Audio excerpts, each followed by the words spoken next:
যে পথ দিয়ে চলে গেলি সে পথ এখন ভুলে গেলি রে। দেখো বন্ধুরা, এই পথ খুব চেনা পথ, আমার মামার বাড়ির পথ। মামার বাড়িতে ছোটবেলায় আসতাম, আবার অনেক বছর পর এসছি, তাই তোমাদেরকে না দেখিয়ে পারলাম না।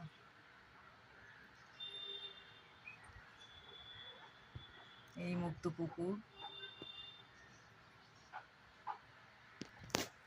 এই দেখো পুকুরে সাবান মেখে স্নান করছে।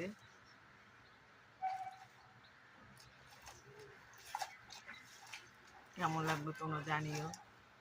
আশা করি সবাই ভালো আছো।